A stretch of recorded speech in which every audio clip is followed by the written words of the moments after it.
బాబాయ్ Palem. Next ZP వచ్చేసి ఏల్పూర్ రెడీగా ఉండాలి.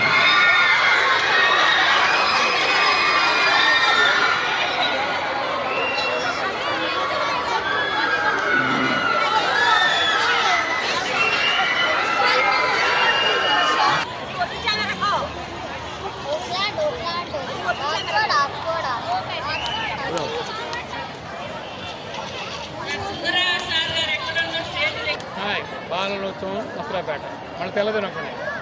ఓకే